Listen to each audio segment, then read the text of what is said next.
მოგესალმებით, დღეს ჩვენ ერთად მოვამზადებთ უგემრიელეს, ნაზ და ძალიან ჰაეროვან ტორტს. ვიწყებთ კრემით, შემდეგ მოვამზადებთ ბისკვიტს და ბოლოს ყველაფერს ერთად ლამაზად შევკრავთ. მოდი დავიწყოთ.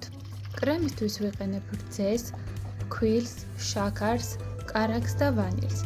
პირველ რიგში ფქვილი და შაქარი ავურიოთ ერთმანეთში, ვამატებთ ცხელ რძეში და ვხარშავთ ფაფას, მუდმივი მორევით სანამ გასხელდება.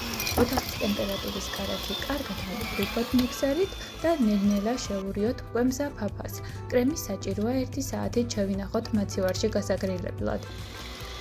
ბისკვიტისთვის გვჭირდება 10 კვერცხი, 10 სუფრის კოვზი შაქარი და 10 სუფრის კოვზი ფქვილი.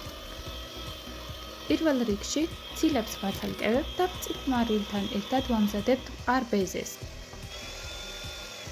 შემდეგ ვამატებთ შაქარს და კვერცხის გულებს. როცა მასა ერთგვაროვანი ხდება, საჭიროა ფქვილი შევურიოთ ნელ-ნელა.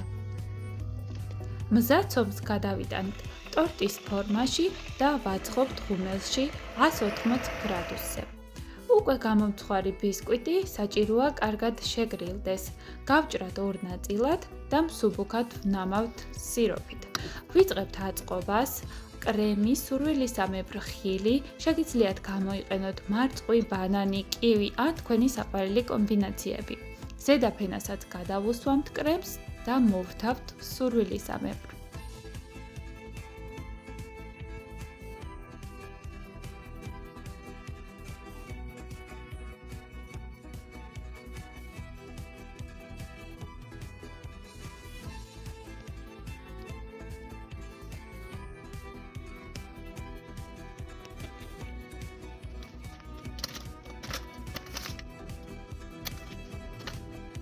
აი ჩვენი ტორტიც მზად არის. ახლა უკვე შეგვიძლია დავტკბეთ ამ სილამაზით.